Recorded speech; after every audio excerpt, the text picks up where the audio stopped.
Hello, everyone.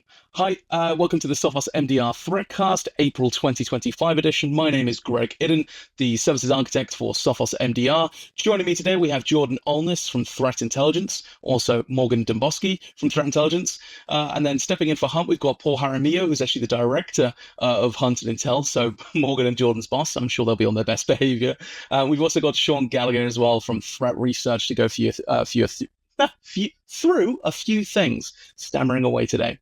So in terms of agenda, we're going to cover, as always, the threat landscape, what's been going on in the wider world, and Jordan's going to take us through that. Then we're going to move into the observed threat activity, so what we've been seeing in MDR, and Morgan's going to explain what we've been seeing.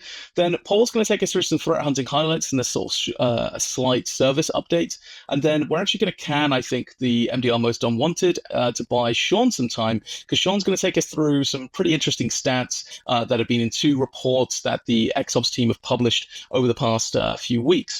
As always, if you have a question, you can see it in I believe it'll be the top right-hand corner of your screen. You'll see a chat panel and a Q&A panel. I think we have chats disabled, or at least your messages won't pop up so that people's names aren't made visible. I don't think there's an anonymous feature on this. But if you have a question, fire it into that Q&A panel. What we'll do is we're either answer it live, so I'll step in and ask the presenter to sort of say to answer that question. We'll either answer it behind the scenes through text, and the whole team's actually backstage ready to answer your questions, or we'll hold on to your question and actually answer it right at the end of the Q&A section if we feel it's worth having like a wider discussion around it or sharing it with everyone. This question's going to come up again. I'm sure it will be, but just in case, video recording of this and the references will be uploaded to the Sophos MDR community channel, usually within the next 24 hours. And then in some kind of delay, this will be on, I think we strive for 10 days to get it onto YouTube. My mistake, I actually didn't send it onto the team. So if you've been wondering what happened to it on YouTube, hi, if you're watching on YouTube, that's my mistake, and this should be uploaded now. All right, that's enough of my voice. What we're going to do is pass over now to Jordan, who's going to take us through the threat landscape. So Jordan, if you want to hop on stage and take us through what's going on. All right. Thanks, Greg. Hello and welcome, everyone. Let's dive in and take a look at the threat landscape. Okay, starting off in notable breach territory, Oracle was making headlines this month. Okay, take it back a bit. In late March, a user named Rose87168 claimed on an underground plan forum that they were selling roughly 6 million records that they claimed to have stolen from Oracle's cloud platform. The data included all the data that the victims had on Oracle's cloud platform, as well as obfuscated credential information. The attacker claimed that they had compromised roughly 140,000 organizations, and provided a list of who they did were claiming to compromise. The attacker claimed that they had used a 2021 vulnerability to gain access to Oracle's cloud. That's a little bit strange, that there would be such an old vulnerability that would let them have access.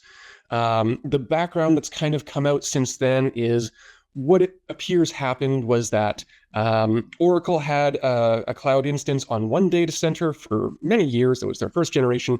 They moved to a second generation at a new data center sometime later, migrated all the files over to there. And then from outward appearances, it seems like they didn't shut the old one off and decommission it. And that seems to have been what the attacker attacked. So initially, Oracle disputed all claims and said nothing got breached. But it seems since then, Oracle has privately reached out to victim organizations to inform them of data loss. It's unfortunate that Oracle has not made a public announcement or any public statement on this matter, so we are still kind of grasping at straws a little bit here. Key takeaways. The attacker in this case very much used public pressure in order to try and twist Oracle's arm into meeting their demands. This raises a question. If are you planning to, in your threat models, have you taken into account making public statements about major incidents? If you're maybe doing tabletop exercises, maybe have a component for, what public statements you would make in those situations. Maybe something to think about as you think you move forward in your organization. Also, key takeaway here, legacy systems should be taken offline and decommissioned when no longer needed. Very good advice there. Transparency is really important when it comes to a breach situation. Okay, let's move on into vulnerability land. Vulnerabilities to watch. Fortinet. Federal agencies from several governments released joint advisories this April regarding vulnerabilities actually from 2021, 2022, and 2024. Why would they release advisories on old vulnerabilities, you might ask? Well, it turns out there was a threat actor out there that was compromising Fortinet devices, using these vulnerabilities at the time, but they were also establishing a persistence mechanism that would survive patching. So that's kind of really where the concern was from these federal agencies, that people may have patched and maybe not realized that this threat actor still had some persistence. What that persistence allowed them to do was they had read-only access to the entire file system, but that would also include files that include credentials. So the attacker could use this read-only access to find credentials, log back in, and you're off to the races. So apparently Fortinet has contacted affected organizations that were targeted in this attack, and they have released some new patches that will remove this persistence mechanism from affected devices. So something to be aware of out there. Interesting stuff. All right, moving on to Crush FTP. This is CVE 2025 31161. This is a authentication bypass vulnerability, and it's got a CVSS score of 9.8, so very high up there. What this vulnerability essentially allows attackers to do is that they can gain access to the Crush FTP server knowing only the username, so they don't even have to supply a password. Unfortunately, from what I understand of their documentation, they also, Crush FTP recommends just using a default account name of, I think it was Crush Admin, but maybe don't quote me on that. But yeah, if it's a easily guessable username, probably a problem. This is an extra big concern because FTP servers are made for distributing files, usually across the internet, so they more or less have to be exposed to the internet, and that makes them vulnerable. This was added to the SysAkev database, the known exploited vulnerability database, in April, which tells you it is being exploited in the wild. And we can confirm that as Sophos has observed the suspected exploit of this vulnerability in our MDR customer base. So definitely something that we want to flag up to the group here. Advice for people on the call, definitely follow that manufacturer's advice, especially when it comes to vulnerabilities. Regularly apply those product updates, and maybe keep an eye on some of those government advisories and notifications. Sometimes, you get something from there that you might not get from other places. So, moving right along, let's have a look at some more vulnerabilities, and you'll notice an asterisk there. That's coming in a second. But first, let's talk about Apple devices and Apple products. When they say multiple products, they really mean it. I'll talk about that in a second here. These are CVE 2025 31200 and CVE 2025 31201, affecting nearly all of Apple's recent operating systems. Let's see if I can do this from memory. This affects iOS, iPadOS, macOS, tvOS, and I think visionOS. I think the only thing that wasn't affected by this was watchOS. So a very wide range of Apple products affected by these vulnerabilities. What are they? So for 31200, this is a memory corruption vulnerability leading to non-privileged code execution. So this, as I understand it, only allows code execution in user land. And that is achieved by somehow getting the device to process a maliciously crafted media file. It seems that this gets chained with 31201, which is a pointer authentication bypass. It's a bit of a security feature specific to Apple devices, but bypassing this seems to allow attackers to execute code in privileged memory space, so potentially kernel space. So that's really concerning. This was added to the CISA Kev database as well in April, which tells you that it was exploited in the wild. According to Apple's notifications, they say that they suspect these two were chained together in limited attacks targeting specific iOS devices. So, something to be aware of out there. All right, moving right along, Zoom. And like I said before, this is not actually a vulnerability. This is more of a social engineering technique, but one that I kind of wasn't aware of. In months past, you may have heard us talking about phishing targeting Microsoft Teams.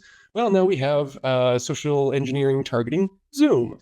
So how does this one work? So this is primarily targeting people in kind of hiring situations, hiring managers, HR director, or HR people, stuff like that.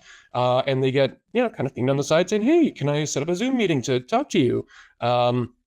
Turns out this is an attacker.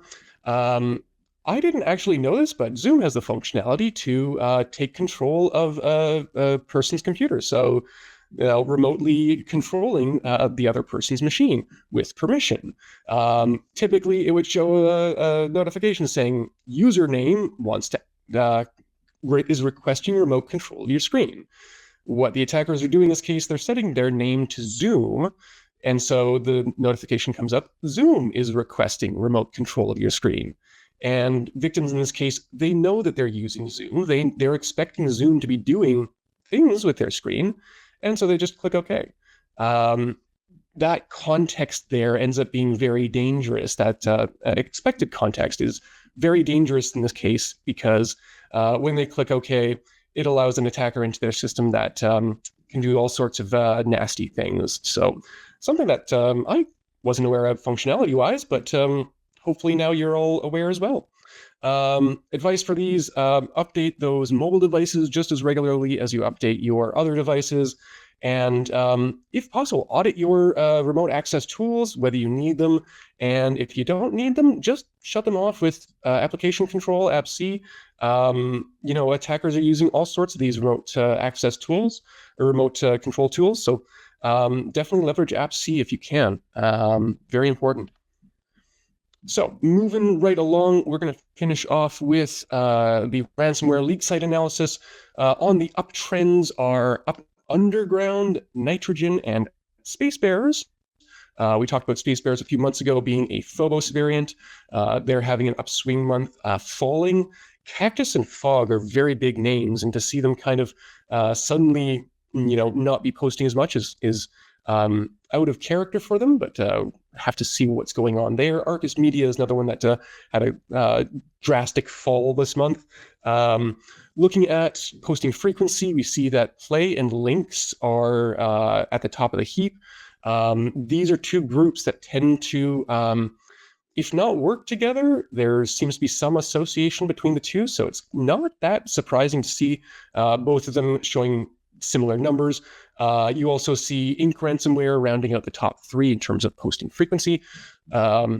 Moving on to the heat map, you see that Play had a very consistent month, Links being rather consistent themselves. Another thing of note, you'll notice Ransom Hub there, they have been at the top of the numbers for some months now, and you see there that they just kind of dropped off. What's going on with that? Bit of drama, it seems, in ransomware land. They apparently suffered a hostile takeover by Dragon Force ransomware. And so it seems their data leak site is no longer not being used in the same way. So that seems to explain why you don't see Ransom Hub posting, as they have in the past. We're going to have to see how that shakes out, what kind of drama did or didn't take place. But yeah, a little bit of ransomware news. That should do it for me. I'm going to hand it off to my colleague, Morgan Domboski. She's going to take you through observed threat activity. Thanks, Jordan. Hey, everybody. Hope you all enjoying your Wednesday so far. Let's dive into some observed threat activity. So, starting off with some observed threat activity trends. So, in terms of ransomware incidents observed in the past month, SafePay has been leading the pack by a pretty wide margin. SafePay was first identified in mid to late 2024, and we've seen some cases involving SafePay in the past, but many of the cases that we've seen in the past month involving SafePay are associated with new threat activity clusters that we're tracking, including a stack that we'll talk about on the next slide here. But we've also seen several DragonForce cases, and DragonForce is a ransomware as a service that popped up in August 2023 under a traditional ransomware as a service scheme. And as Jordan mentioned, has recently been the center of some news cycles for trying to revamp their business model. Our counterparts at SecureWorks actually posted a blog last week called Ransomware Groups Evolve Affiliate Models, where they actually discussed DragonForce's efforts to rebrand itself as a cartel and shift to a distributed model that allows affiliates to create their own brands. So, as Jordan mentioned, DragonForce is also rumored to have staged a hostile takeover of Ransom Hub. And it's a very fluid situation with not a lot of answers at the moment. DragonForce could have infiltrated and taken down Ransom Hub, or Ransom Hub could be performing an exit scam or willingly aligning with DragonForce. And we'll be keeping an eye on how this impacts the landscape in coming months in terms of DragonForce activity. But getting back into what we've observed, the rest of the ransomware that we've seen are distributed across, several different families. Some we have seen at varying frequencies in the past, like Akira, Lynx, Keylin, and Lockbit, and others are net new, observed for the first time in our customer base in the last month.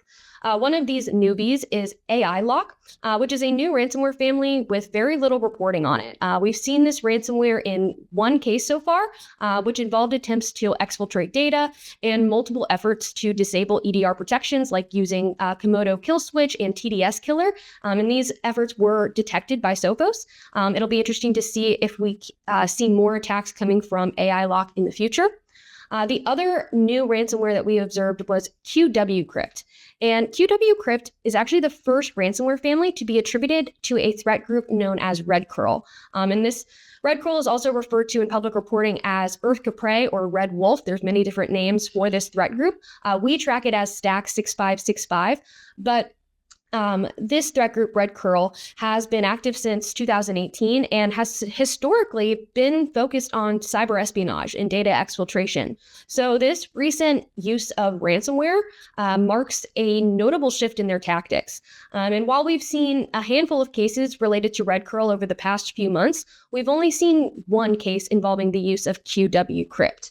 So similar to AI Lock with these new ransomwares, it will be interesting to see if we observe more incidents involving this ransomware going forward. And then in terms of initial access vectors, exposed remote access, particularly unsecured VPN and RDP services, continue to be the most frequently observed mode of initial access. So frequently targeted VPNs include the Sophos VPN, Fortinet VPN, SonicWall, and Global Protect. And in the majority of these cases, these access points lack multi-factor authentication. So compromised credentials are very commonly leveraged in many of these incidents where edge devices are used for initial access. All right, going into a notable campaign that we've observed over the last month. So this is Stack 5735, and it's a new threat activity cluster that we're tracking related to post-exploitation activity that's led to the deployment of several different ransomware variants. So this is falling in line with the initial access vector trends that we've seen this month, and initial access in these cases was gained through vulnerable edge devices. The post-exploitation activity involves a heavy reliance on lolbins and open source red team tooling, but this cluster is really characterized by their use of an exfiltration tool called Backblaze, as well as a discontinued version of the Acronis disk director to tamper with endpoint protections. So Backblaze is a cloud backup and storage service that kind of touts itself as a cheaper alternative to Amazon S3. And we've specifically seen the use of Backblaze C2 cloud storage as an exfil destination. And in many of the cases involving Backblaze exfiltration, we've observed the same include parameter being used, which provides a relatively reliable indicator of there being a connection between cases.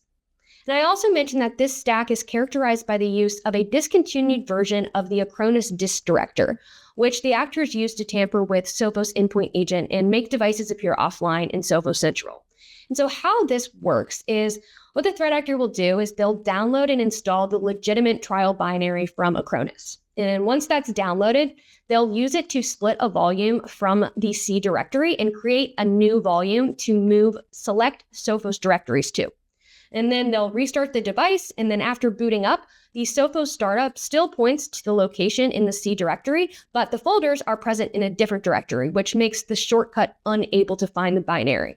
And as a result, what this does is allows them to make the device appear offline in Sophos Central and allows them to execute ransomware before they delete the small volume that was created later on in terms of cleanup.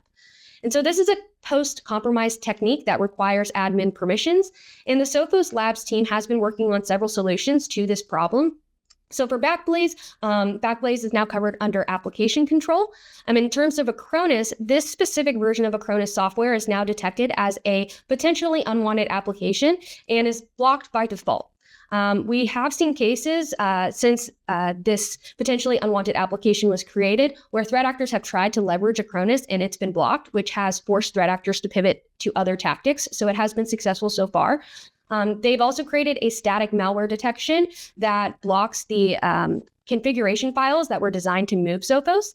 And then the team is also working on a couple different behavioral detection strategies to enhance overall protection against EDR killers that abuse drivers, and particularly block attack scenarios where a driver is being used by a rogue process. Now, specifically, these protections are very useful in cases where we have a legitimate driver that's very popular in our customer base, and so outright blocking of the driver is not feasible. So looking at these overall behavioral techniques to create detections around is a more robust way to go about it. And then the last thing that we're going to be talking about here is one of the more notable threats that we're tracking this quarter. It's a phishing as a service kit known as Sneaky 2FA, and it's also referred to as WikiKit. Sneaky 2FA first emerged in late 2024, and it's designed specifically to bypass MFA protections in Microsoft 365 accounts through an adversary in the middle, or also known as an AITM attack technique. And Sneaky 2FA has been observed to share code similarities with what's known a phishing kit known as the Well panel. And analysts have noted that Sneaky 2FA may have reused portions of code from Well panel's OV6 version of their phishing kit. However, the connection between them, is not determined, and the Well panel continues to develop its own distinct phishing tools, and Sneaky 2FA operates independently. So there are definitely two separate entities there. But how this phishing kit works, so it starts with a fake Microsoft login page behind a Cloudflare turnstile CAPTCHA, which is an effort to kind of avoid automated scanners. So it employs several blurred images as the background for its fake Microsoft authentication pages, which makes it more convincing to users who think they're going to be accessing legitimate content.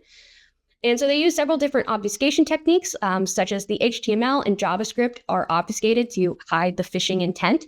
And once the CAPTCHA is completed, the user will enter their credentials and they're prompted to choose their 2FA method. So whether it's an app-based push, a one-time password, or an SMS message. The attacker will then intercept the response in real time and use it to gain a valid authenticated session, usually in the form of a valid session token. And so on the infrastructure side, Sneaky 2FA phishing pages are often hosted on compromised WordPress sites, which can make them harder to spot quickly, and also less effective to use static domain blocking lists because you'll be blocking legitimate domains. But that being said, there are several different indicators of compromise that come from this activity. So first, we're seeing new inbox forwarding rules being created post-compromise. So after account takeover, threat actors often configure auto-forwarding to external domains to silently exfil email or maintain visibility. So one thing you can do is monitor for rules created via client-side actions. Second, Sneaky 2FA is known to capture and reuse live session cookies or tokens after MFA bypass. So what these tokens allows them to log in without triggering another MFA prompt, which can make detection more difficult. So in these cases, it's really important to look for token reuse, especially from suspicious or geographically unusual IP addresses or user agents. which ties pretty nicely into our recommendations. So one thing to be aware of with these types of cloud-based phishing attacks, like Sneaky 2FA, is the use of cloud infrastructure in VPN services by threat actors. So for that reason, it's recommended to watch for what we call impossible travel.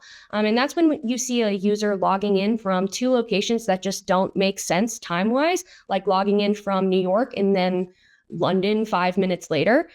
We also recommend keeping an eye on sign-ins from known cloud hosting providers or anonymizing VPN services, because a large majority of cloud threat actors leverage those providers that you see on the slide, DigitalOcean, GhostNet, Hostinger, to hide where they're really coming from. And then lastly, in terms of advice, reinforcing just your baseline defenses. These are the things that you hear all the time that you probably get sick of hearing about, using phishing-resistant MFA methods, so FIDO2, security keys, passkeys, instead of app codes or SMS, which Sneaky 2FA can intercept. User awareness training on how to recognize fake login prompts and things of that sort is also really, really important. Detections are there, but at the end of the day, it's really important to educate users on how they can possibly be tricked into falling prey to a phishing kit such as this. And that brings us to a close in terms of observed threat activity. And I'll be handing it over to Paul to cover some of our threat hunting highlights. All right. Thank you so much, Morgan. So I'm going to be covering this month's threat hunting highlights and then a little bit of a program update towards the end. So it'll be a little bit different than the previous months. So following upon the observed threats that Morgan just briefed you on, we did have a fairly notable threat hunt for the Sneaky 2FA phishing kit. So it turns out that just looking at the post-exploitation login attempts, that was a reliable way to determine if this was malicious versus benign. Essentially, looking at we were lucky that the threat actor was using a hard-coded user agent, which you'll see later in the example threat hunt. Much of this was sourced from internal research, but we also leveraged some open source reporting as well. And I believe it was 122 customers, 150 plus systems that we were able to forward over to ops to identify and work with customers on potentially compromised credentials. And then, as Morgan mentioned, there was a new cloud detection created as a result of this hunt. So quickly, just to cover this, Morgan already mentioned this is a phishing as a service kit, highly customizable. Often leveraging compromised websites or the always popular WordPress domains that get compromised in bulk. Some of the characteristics, so they will embed the email within the compromised domain to give it legitimacy and hopefully trick users.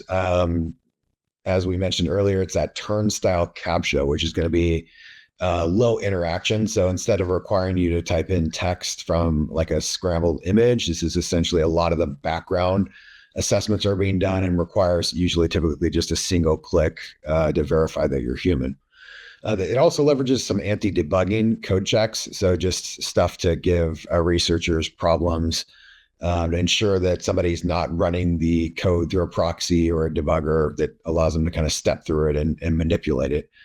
And lastly, they leverage traffic source checks, or what many people refer to as geofencing. So ensuring that it's coming from the right country or right cloud provider or VPN service. So stuff that keeps out the traffic they don't want to see.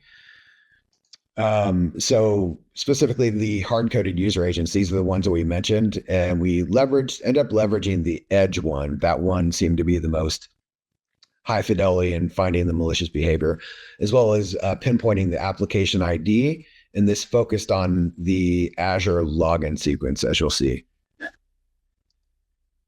So going through the actual hunt here, you'll see the setup of our hunt where we're selecting the tables that we're interested in and ensuring that, of course, that there is a valid IP address in the hunt itself, as well as a valid session ID. So this is filtering out a lot of the noise for us. And then in the second case statement, after we've established that there's a valid session ID that we've extracted out, we are looking for that hard-coded user agent. So that's a sign that it's the attacker making the connection. And you can see at the bottom, we're leveraging the XDR identity O365 table. So that's an important reminder. The M365 is an integration that's offered to all MDR customers by default. So if you haven't yet activated that, I would highly recommend you do that. The second part of the query is looking at the login itself. So it's parsing out the session ID, and then moving on, you'll see the regular expression extraction to pull out the user agent and match on that, as well as the client type. So you can see client type is OWA, and filtering out all the values where there's no user agent at all. And this was probably one of the larger finds that we've had, 100 plus customers impacted by this. So great win for hunting, and shows the power of hunting across all of our customers and the value that that can provide. Moving on. So Jordan in the landscape section was talking about Crush FTP. And given the context of some of these types of services being exploited in the past, if you remember Clop and their exploitation of the MoveIt platform, similar type of data transfer utility, and we didn't want to take any chances, and we went ahead and conducted a threat hunt for this. Not as much widespread exploitation here, but we did find some examples, as well as get a behavioral detection submitted to the labs team. So specifically, we're looking for administrative access, which was very trivial to do, as you'll see here. So a little bit of an overview. Only V10 and V11 were impacted, as well as if you were deployed in a DMZ proxied environment. So there's essentially a two-host setup where one is in the DMZ. That configuration was not impacted. And down in the weeds, it essentially was a race condition. There's a certain authentication method, AWS for HMAC, that gives them a valid session until the authentication can complete, and takes advantage of that valid session that's meant to be temporary, but they were able to leverage that simply by plugging in a valid user credential and a /, as you'll see in the GET request characteristics. Something that was unfortunate with this one, though, is that there was some kind of disagreement between the vendor and some researchers where there was duplicate CVEs issued. So another research firm who I won't name essentially kind of was accused of hijacking the CVE process. And because of that, the information went out sooner and didn't give the customers enough time to patch. So we always hope that people follow responsible disclosure. And in this case, it seemed to have been some miscommunication that allowed more customers to get compromised if there had been a little more time given to allow them to patch. Diving into the characteristics, like I mentioned there, it's a very simple way to exploit this. You don't even need a valid cookie. So the threat actor can just generate a fake session cookie and submit to the web interface function URI with a authorization header referencing the authentication algorithm and a valid username, which there's built-in default usernames like Crush Admin that anybody can try that is valid on a majority of these appliances.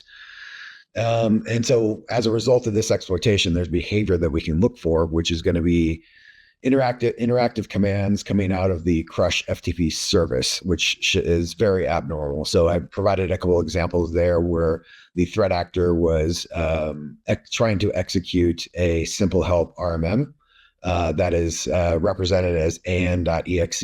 In that example there, looks like it maybe failed, and they checked the task list and then tried to run another version of it, which was mx.exe.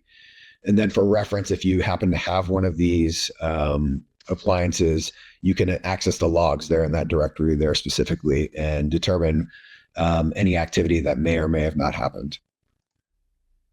And then diving into the hunt itself, you can see our select statement establishing, all the fields that we're looking for. We're looking for running processes and where the parent process is crush FTP service.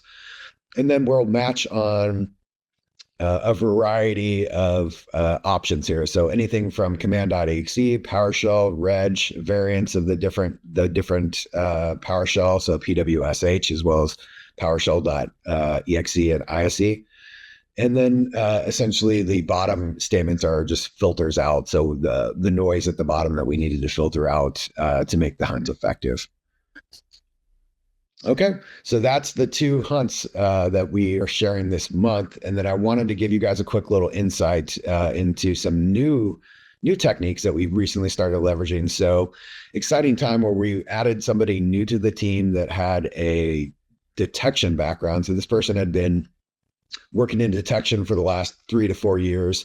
And with new people, new ideas come up. And we actually had a very amazing idea come out of him, which was to essentially go back and review all of our existing incidents, and not necessarily for hunting for the exploitation or what was actually, the specific bypass or privilege escalation that occurred, but going back to the very first part of the incident, was there any opportunities to detect it earlier?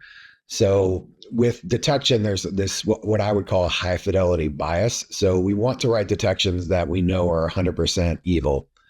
And a lot of the things that occur early on will leverage commands that can be used benign or evil, such as lull-ins. And so they can be difficult to write detections for just because they'll generate false positives, noise in your console that you guys don't want to see. And so with this approach, we're starting to set, instead of looking for the bad thing, what led to the bad thing. And you can see this kind of represented with the MITRE attack framework here. So it's not exactly like, I wouldn't say this is reflective of how every incident unfolds, but they generally move, left to right, where the attacker gains their initial access into the environment and starts to prod around in discovery and move to other systems to identify what's interesting in the environment before maybe they collect data, exfiltrate it, and then try to ransom. And as you know from looking at your console or alerts that we may have forwarded you in the past, CryptoGuard is a great product, and it detects any attempt to encrypt files. However, there may be things that are occurring much earlier in the intrusion that we can then hunt across all of our customers and see if there's a valid detection opportunity. As it turns out that there actually is quite a bit we can do here. So wanted to share this update with you guys. As you'll see in the monthly threat hunting reports, this will kind of, there'll be more hunts like this where we're hunting for things earlier in the life cycle, and then that potentially buys us more time to disrupt the threat actor and have a better customer outcome. So I'm pretty excited about this opportunity here, and there should be more to come on this in the future. And with that is our hunt update, and I will hand it over to Sean, who is going to hop through some awesome reports that were just published. Okay, thanks, Paul. So, hi, it's me, Sean Gallagher, and I'm here to talk about the annual threat report and the active adversary report we just published in the past month. We're going to talk about the XOps annual threat report and the XOps active adversary report, 2 different slices of data, of the data we've received from incidents over the past year in 2024. Want to dive down first into the annual threat report a little bit at some of the trends we saw there, where we found that an analysis of incidents in MDR cases and in incident response cases, that compromised edge network devices were the primary initial compromise point for most cases. They totaled over 25% for VPNs, and when taken as an aggregate, it was over 30% for all network edge devices. Compromised credentials came in close behind that at around 17%. And we saw also RDP and RDP web views quite a bit as well. And those were accounted for the majority of initial compromises. We also saw a continued increase in the number of remote ransomware incidents in which ransomware was executed from an unprotected device on the network or a device connected to the network that was unprotected and ran ransomware code against all the other machines on the network. We started observing this way back in 2022, and since then, we have seen a dramatic rise in cases. In 2024, we saw over 100 cases of ransomware attacks where remote ransomware methodology was used to encrypt the files or attempt to encrypt the files of victims. So also, we took a look at the top malware that we observed across all of our customers in 2024. In these cases here that we list on this chart to the left, we're talking about specifically malware that were observed in incidents. So not detections, they're not raw detections. They are malware that we're seeing in incidents at customer sites. And at the top of that list is web shells. Web shells is a fairly generic term, but web shells as a collective make up the majority, or at least the plurality of malware dropped in these attacks. So in 10% of cases, we saw a web shell of some sort dropped. Also up there, not technically malware, but for us, it's an attack tool, Cobalt Strike. Cobalt Strike was seen in 8% of cases. We still see Cobalt Strike being used heavily, although it has tailed off towards the end of the last year.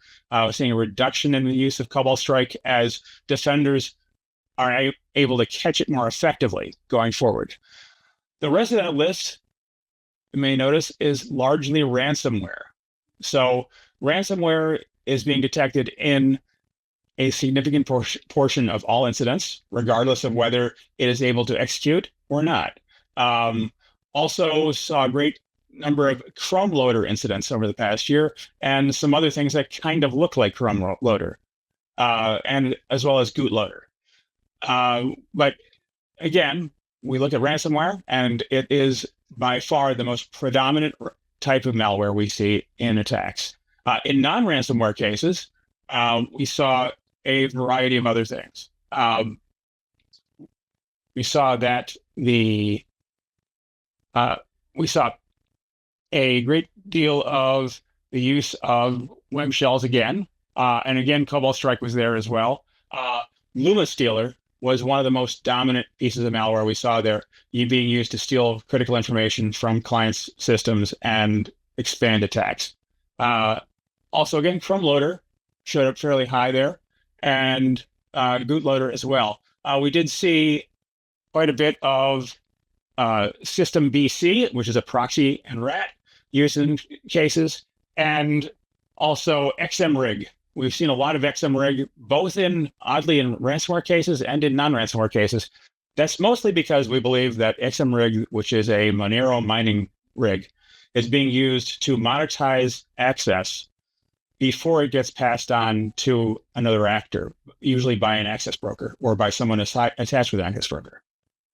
Now we're going to take a look at the top dual use tools we saw in use. So dual use tools, we mean they're legitimate software, but they frequently get used by malicious actors.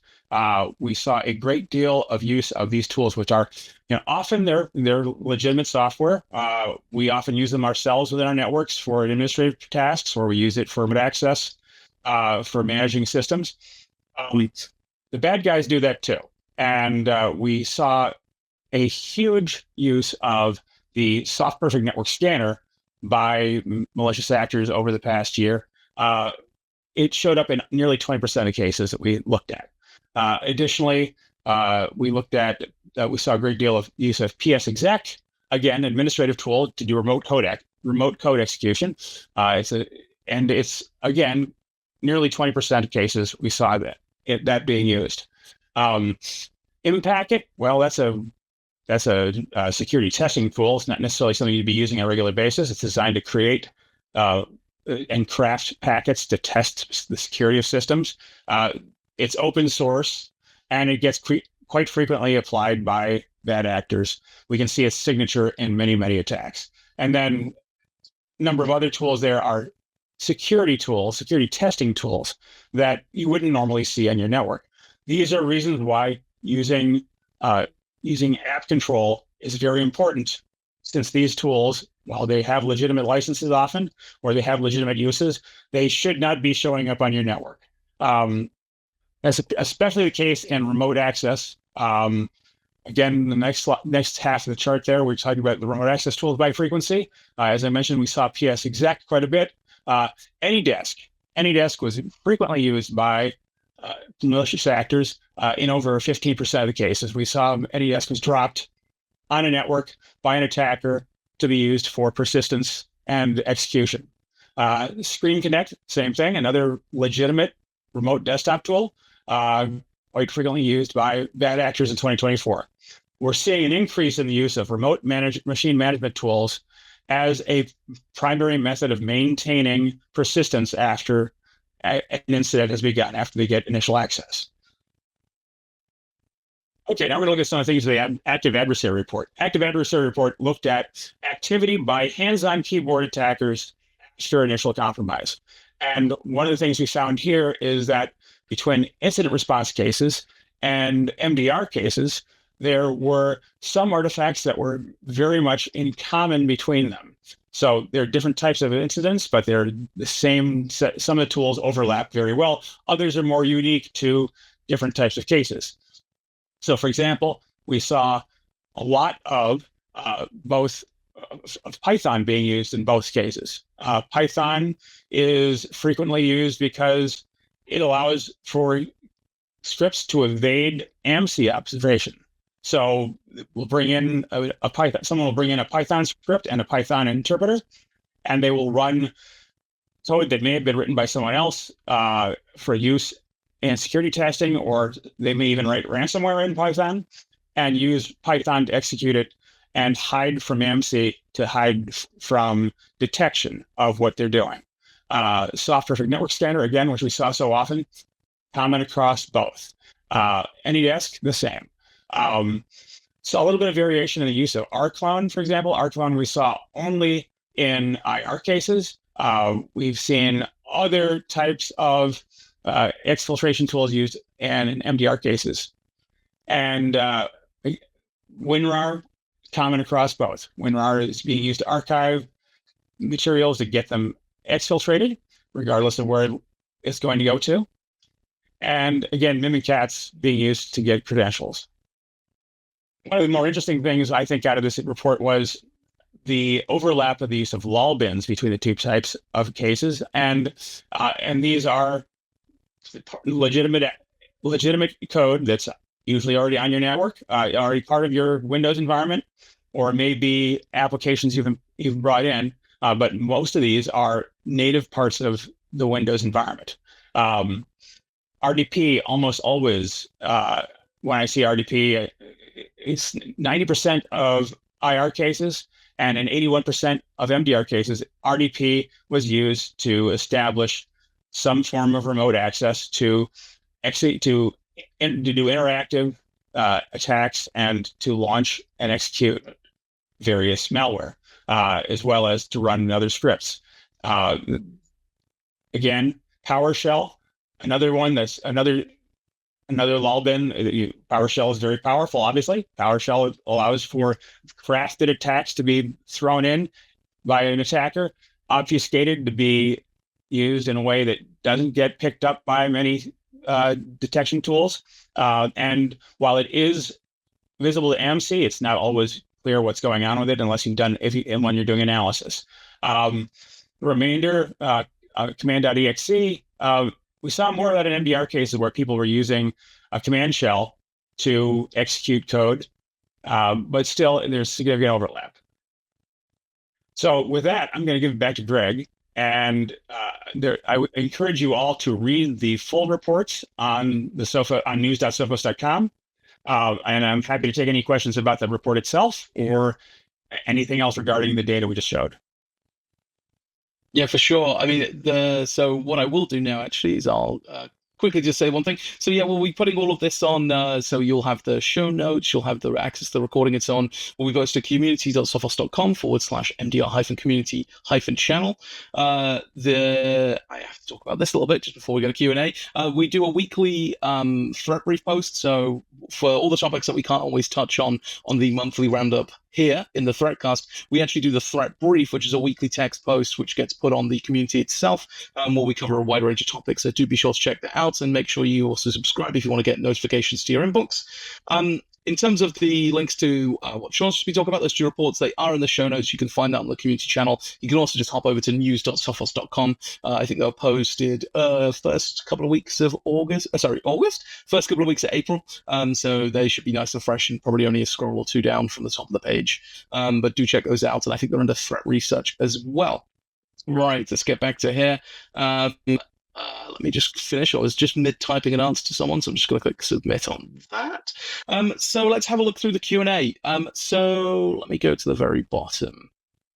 So an interesting, just quite a simple one. So someone asked, where could they actually monitor themselves for rules for client action modifications and so on, in regards to what Morgan was talking about, around like, phishing and things that are probably occurring inside Microsoft 365 environments. So yes, as an MDR customer, we're actually ingesting, those detections. We're generating cases off the important ones and digging into them and yada, yada, yada. But you yourself can also see all these detections. If you go into Sophos Central, there's an area in Central called the Threat Analysis Center. And within there is a detection section. And that will then aggregate all the detections that are going on, and you'll be able to see where they're coming from. So, for instance, with like these Microsoft 365 ones, I think they come into two different places. One's SaaS or SAS -M365 and then whatever the detection's about. But we also have another sort of detection namespace, which is for where we're doing detections over Microsoft Security Graph. So that is under ms-sec-graph. But go check it out. It's quite interesting to see. You yourself can also get an insight as to what's going on. There's plenty of sort of low fidelity detections that might be interesting for other matters, not just security or external threat actors, but perhaps for understanding what your users are getting up to and behaviors that are occurring inside your environment. So yeah, that is that. I'll just say this now verbally. We had one person who had was asking about cases getting created for a specific detection type, even though I can see those are getting thrown up. So that person, if you didn't see my reply, I'm going to have our customer success team reach out to you and try and dig into what's going wrong. It could be a configuration issue or something like that. We'll work with you to figure that one out. Another question I have, hang on, I've got it in this other panel. So going back to, this will be back to Crush FTP. So right at the start, talking about that vulnerability in the sort of FTP server. So how should we secure things like FTP, since they're exposed to the internet and people are always going to be poking at them? So when it comes to things like FTP, especially when the authentication is just like username and password, I just would never do that. This is me personally. Let me just tell you my take on this. Same thing goes for like Linux servers and anything else like that. I try not to just use password authentication wherever I can. If I am using password authentication, I always want to tie that into something that's got sort of phishing-resistant MFA, and either like Microsoft Entra. But when it comes to things like Crush FTP or FTP servers, so this thing called SFTP, which you can look towards. So SFTP being SSH FTP, or sometimes just known as Secure FTP, Secure File Transfer Protocol. But what most implementations of it, and I think I checked Crush FTP's docs just to confirm this, and I did see a page around it, is that instead of just doing authentication using a username and password, and if you've got like the default one and then someone figures out the password or brute forces it or anything like that, they could authenticate, you can just use SSH or SSH keys. So SSH keys are awesome. It's a cryptographic key. You tell the server this is the public part of that key that I want you to accept, and then to authenticate, you have to present the key. And the reason why I love that, I've done it on Linux servers for years and so on, is that it means anyone who goes to try and authenticate and tries to type in a username and password, well, you're not using that, right? It won't work. They need to present a key as part of that sort of handshake to connect for it to even work. So do look towards things like SFTP, do look towards things like SSH keys for things that you're exposing to the internet, like, FTP servers, like Linux servers and so on, where you might not have something that ties into things like Microsoft Entra. Locking it down to just key-based authentication does really kind of thwart, password stuffing, stolen credentials and so on. Of course, this is security of the key, but that's a different conversation. I do recommend you go and read up on that one. Let me see if there's any other questions that have just come in off that. Nope. Let me go down this list. Let's do this one. We use Zoom at my company. Do you know if there's any way to lock down that remote desktop feature? So at the start, we were talking about this kind of new social engineering technique using Zoom to then get people to give remote access to their computers. So Zoom, I believe if you're using it for enterprise or for business, they do have a kind of way for you to, when you push out the agents, the clients to your end users, you can kind of configure it. And I think you can also configure it in like a policy, I think they call them group settings. I'm not the admin of our Zoom one, so don't hold me to it. But if you look inside there, I've seen it on my own personal one, and I'm sure I saw it in the documentation for business users. You can go and just disable that feature if you're already using something else for remote desktop control. It's not if it's not something that you need, it's yet another tool that can be used in what we call dual use agents. It can be used for nefarious purposes as well as legitimate. If you're not using it, lock it down, disable it, get that pushed out, enforce it by policy, and then that way you don't have to worry too much about your users being socially engineered to then go and click that. Of course, the attacker will probably pivot to another dual use agent, but hopefully that gives your end users some opportunity to start smelling the suspiciousness of this conversation. Another question, let me check the time, we've got 3 minutes. Another question was, what is phishing resistant MFA? So I've just a few minutes ago said that. So phishing resistant MFA, multi-factor authentication, is something that is harder for threat actors to sort of steal, like is in the man in the middle. So what they often do is, you've probably all seen the one-time passwords that are either through a little authenticator app, which generates a new code every X number of seconds, or you get an SMS message or an email or something with that code in it. So for someone that's phishing you, they can be attempting the authentication and then asking you, presenting it, type that in, you type it in, and then they can then take that text string and then they'll type it in themselves or programmatically send it to sort of steal that MFA token. But another thing that you can do is use phishing resistant ones. And again, it's not phishing secure. There's probably ways to do it, to get around it, but it's certainly a lot harder for actors to intercept and utilize. It's things like security tokens, where it requires the browser and some browser APIs that talk to the security device to get that key and send it to the web server.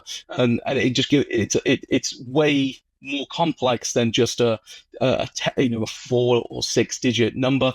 It requires a cryptographic key. So yeah, looking towards security tokens, biometrics, things like that are great alternatives. Looks like my camera just turned off for a second. Sorry about that.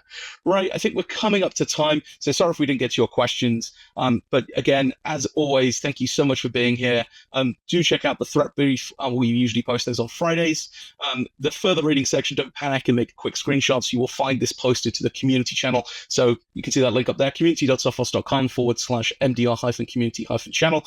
This will be posted in the ThreatCast section there within the next 24 hours or so. Until next time, thank you so much for being here. As always, stay suspicious, stay vigilant. If you have any concerns about anything that you're seeing that might be occurring in your environment or anything like that, do not hesitate to get in touch with the MDR operations team at your earliest convenience, preferably immediately. All right, thanks so much for being here, and we'll hopefully see you next month. Take care.